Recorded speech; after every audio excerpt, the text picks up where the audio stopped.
ಪ್ರಿಯ ವೀಕ್ಷಕರೇ, C9 ಕನ್ನಡ ಸುದ್ದಿವಾಹಿನಿಗೆ ಸ್ವಾಗತ. ನಾನು ನಿಮ್ಮ ಸುಮಾ ಪಾಟೀಲ್. ಕಲಬುರಗಿ ನಗರದ ಕಣ್ಣಿ ಮಾರ್ಕೆಟ್ಗೆ ದಿಢೀರನೆ ಭೇಟಿ ನೀಡಿದ ಕಲಬುರಗಿ ನಗರ ಪೊಲೀಸ್ ಆಯುಕ್ತ ಶ್ರೀ ಶರಣಬಸಪ್ಪ ಢಾಕೆ ನಗರದ ಸಂಚಾರ ವ್ಯವಸ್ಥೆ ಪರಿಶೀಲಿಸಿದರು.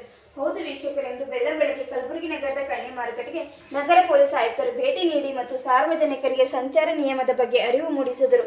ಅಲ್ಲದೆ ಸುಗಮ ಸಂಚಾರ ಮಾಡೋದಕ್ಕೆ ಸಣ್ಣ ಪುಟ್ಟ ವ್ಯಾಪಾರಸ್ಥರು ಸಂಚಾರಕ್ಕೆ ಅನುಕೂಲ ಮಾಡಿಕೊಡಬೇಕೆಂದು ತಿಳಿ ಹೇಳಿದರು. ಅಲ್ಲದೆ ರಸ್ತೆ ಬದಿಯಲ್ಲಿ ನಿಂತುಕೊಂಡು ವ್ಯಾಪಾರ ಮಾಡುವುದನ್ನು ಸಂಪೂರ್ಣವಾಗಿ ನಿಷೇಧಿಸಲಾಗಿದೆ ಎಂದು ವ್ಯಾಪಾರಿಗಳಿಗೆ ಸೂಚನೆ ನೀಡಿದರು. ಅಲ್ಲದೆ ಈ ಹಿಂದೆ ಕಣ್ಣಿ ಮಾರ್ಕೆಟ್ನಲ್ಲಿ ಸುಮಾರು ಕಳ್ಳತನದ ಪ್ರಕರಣಗಳು ಕಂಡು ಬಂದಿವೆ.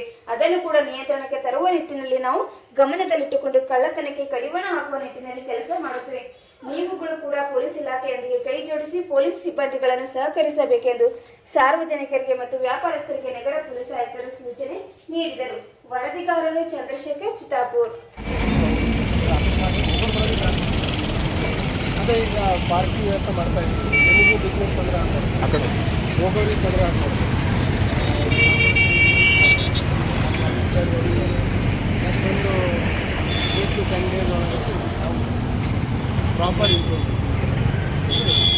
ಬಟ್ ನೀವು ಬಂದವ್ರಿಗೆ ಹೇಳ್ಬೇಕು, ನೀವು ಪಾರ್ಕಿಂಗ್ ಹೋಗಿ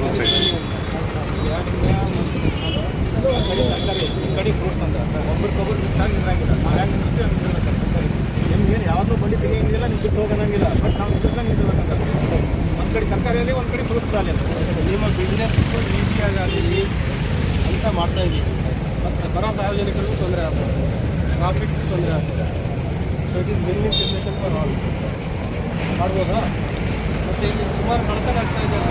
ಅದೇ ನೋಡ್ಕೋಬೇಕು. ನಾವು ನೋಡ್ತೀವಿ. ಎಷ್ಟು ಜನ ಇದ್ದೀವಿ ಮಾರೋ ವ್ಯಾಪಾರಸ್ಥರು? 200 ಮಂದಿ ಇದ್ದೀವಿ. ಎಷ್ಟು ವರ್ಷದಿಂದ?